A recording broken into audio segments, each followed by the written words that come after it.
देखिए, शिव प्रसाद कह रहे हैं, ma'am please motivate me how to concentrate on study, social media and cricket destroyed me. देखो, कुछ भी हमें डिस्ट्रॉय नहीं करता, हम अलाउ करते हैं वो चीज कर रहे हैं देने के लिए। आपको पता होगा कि क्रिकेट, अब आपको वैसे भी पता लग गया कि मान लीजिए आपने क्रिकेट देखा है या खेला है, पता नहीं जो भी किया है, कुछ तो वहां से भी सीखा ही होगा, आई एम श्योर। और बात रही सोशल मीडिया की, तो जब आपको पता लग गया कि यार वहां कुछ पड़ा नहीं है, अब ये जो दो रास्ते हैं आपका टाइम वेस्ट कर चुके हैं, तो अब आपके हाथ में जो आप उस पर फोकस करेंगे ना, जो पीछे हो गया उसको तो कोई पॉइंट नहीं है। अब आप कितना भी रोते रहें उसका कोई पॉइंट नहीं है। आगे आपको कैसे संभालनी है जिंदगी, या वहां से जो कुछ सीखा है उसको कहीं अप्लाई किया जा सकता है तो और अच्छा है। और शुरुआत धीरे धीरे से कहीं ना कहीं से तो इंसान शुरुआत करता ही है ना। इतनी बड़ी जिंदगी है, कुछ वेस्ट नहीं हुआ, 1-2 साल वेस्ट हो भी गए तो आगे अलग डायरेक्शन में उसको ठीक कर लो। कि जब भी लोग आप पर डाउट करें या कहें आपके सपने आपकी औकात से ज्यादा बड़े हैं, तो उस बात को, उनके उस पॉइंट को जवाब मुंह से ना दे करके कहीं उस चीज को नोट कर लीजिए अपने दिमाग में या पेपर पर, और जस्ट वर्क ऑन इट। कोशिश कीजिए, काम कीजिए अपने ऊपर, और जवाब अपने आप मिल जाएंगे। सिमरन, रुकना तो है नहीं, अभी तो सीटेट ही हुआ है। आई थिंक आगे की भी जर्नी है, और लोग बहुत कुछ करते हैं जिनमें आग होती है। यही बात हम कल रात भी करते हैं। मैं बहुत बार यही बात करती हुई हूँ कि ठीक है, सबकी बहुत सारी प्रॉब्लम्स है, हर किसी की है, ऐसा कोई नहीं है जिसके पास प्रॉब्लम ना हो। किसी की बहुत ज्यादा क्रिटिकल है, बट जिनमें ड्राइव है वो रुक नहीं रहे किसी भी हालत में। टाइम लग जाएगा, जरूरी नहीं है एक ही रास्ता है कि भैया ये ही करना था और ऐसे ही होगी कोई चीज। किसी चीज को, मुझे कैमरा ही देख रही हूँ, अभी भी आदत ऐसी हो गई है, तो मतलब जरूरी नहीं है कि एक ही रास्ता किसी चीज का। अगर आप में ड्राइव है वो आग ही मैटर करती है, बाकी तो कुछ मैटर नहीं करता उसके अलावा।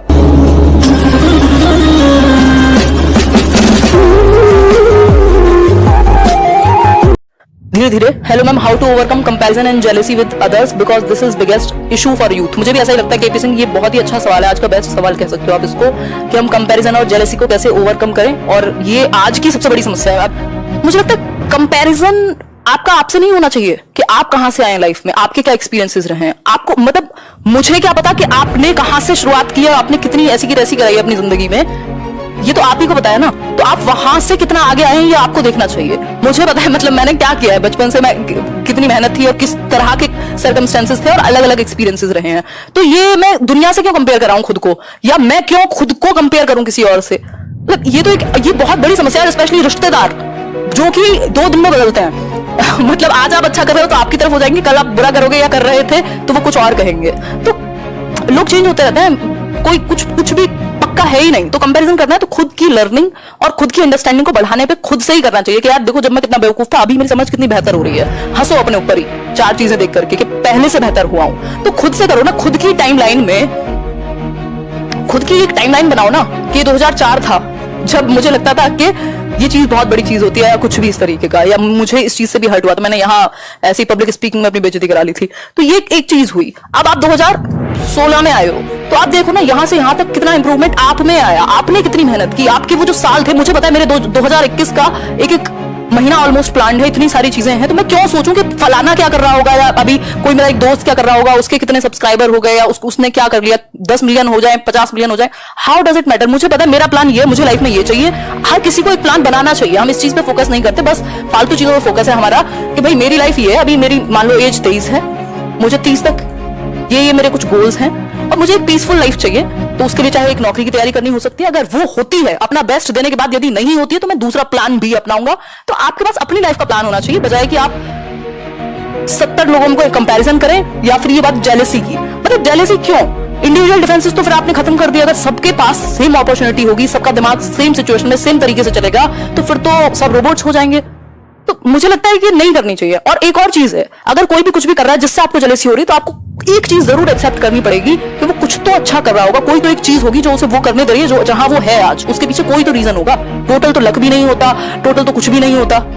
तो और सबकी लाइफ में अलग अलग टाइम पे अलग अलग अपॉर्चुनिटी नॉक करती है। आप कितना उसको भुना पाते हैं, आपका क्या नजरिया है चीजों के प्रति। तो मुझे लगता है ये बेवजह की चीजें हैं, कंपैरिजन और ये जो जेलसी है। खुद को देखिए ना, आप लाइफ में कहां जाना चाहते हैं।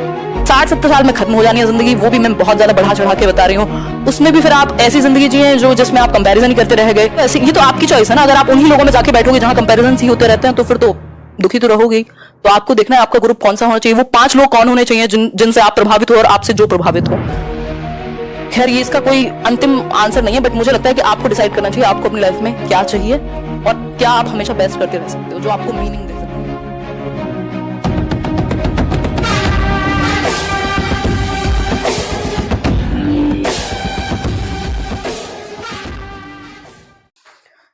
सिंग्राहा कह रही हैं मैम नेगेटिविटी से कैसे दूर रहें और कैसे फोकस कर सकते हैं स्टडी पर 6 आवर्स। देखो नेगेटिविटी दुनिया है तो हर चीज है, नेगेटिविटी भी है यहाँ पे, पॉजिटिविटी भी है यहाँ पे, है ना। कुछ लोगों को जबरदस्ती दूसरों को परेशान करने में मजा आता है, कुछ लोगों को अपने काम से मतलब है ना। तो और हर तरह के लोग आपको मिल जाएंगे, वो लोग जो बिल्कुल फोकस्ड हैं अपनी दुनिया में वो भी मिल जाएंगे। तो आपको कौन सा बनना है, एक तो ये सबसे पहली आपकी चॉइस होनी चाहिए, क्योंकि फैक्टर्स तो ऐसे रहेंगे। वो कर्ट लुइन की थियोरी है ना, फील्ड थियोरी, कि कुछ फैक्टर्स होते हैं जो आपको आगे धकेलते हैं, टोपोलॉजिकल फोर्स और वेक्टर वाला, और कुछ फोर्सेस होते हैं जो आपको पीछे धकेलते हैं। तो आप यहां सेंटर में हैं, तो कोशिश कीजिए ये वाला फोर्स जो आपको आगे लेके जाए उसको बढ़ा दें आप, है ना। इस फोर्स पे आप फोकस ज्यादा करें कि आपकी जो ड्राइव है वो इतनी बड़ी हो कि आप रात में भी अगर 3 घंटे निकाल पा रहे हैं, सुबह के 3 घंटे निकाल पा रहे हैं, तो उस पर आपका फोकस हो। बाकी के जो 6 घंटे हैं अपने दिमाग को आप अपने कंट्रोल में रखेंगे ना। आपको पता है जब आप काम कर रहे हैं तो सारी दुनिया बाहर में जाए, उस टाइम कोई एग्जिस्ट करता है नहीं करता वो आपके लिए मैटर नहीं करना चाहिए। ये थोड़ा सा मुश्किल है, but over the period of time जब आप खुद को प्रैक्टिस करके बार बार रिमाइंड कराते हैं, दिमाग बार बार बोल रहा होता है तो उसको चुप कराते हैं, अच्छा रुक जा, ठीक है हो गया, अभी 1 घंटे बाद सोचेंगे, पढ़ लेते हैं पहले। तो वो इस तरीके से ट्रेनिंग करनी पड़ेगी, मतलब ट्रेन कर सकते हो आप, कंडीशन कर सकते हो माइंड को कि आपके लिए जो इंपॉर्टेंट है उस पर फोकस करो। क्योंकि सोचने से अगेन कुछ नहीं होने वाला, पत्ता भी नहीं हिलेगा, होने वाला है एक्शन से, और एक्शन जब आप करने बैठते हैं तो दिमाग चलने लगता है। तो एक्शन कितना हुआ दिन में, वो 6 घंटे की पढ़ाई हुई या नहीं हुई, उसी से रिजल्ट आएगा। सोच कितना लिया उससे किसी को फर्क नहीं पड़ता, आपने किसके बारे में कितना अच्छा सोचा, दुनिया आप बदल देंगे, इस बात से भी फर्क नहीं पड़ता। सोच लेने से सबसे पहले जरूरी है, मतलब सोच लिया ठीक है, बट वो एक्शन में हर दिन आना चाहिए, हर दिन सोच में नहीं। सोच से ज्यादा एक्शन इंपॉर्टेंट हो जाता है कई बार, फिर आपकी सोच भी अच्छी होती चली जाती है जब आप एक्शन कर रहे होते हैं। अगर सिर्फ सोच रहे हैं तब एक्शन में भी प्रॉब्लम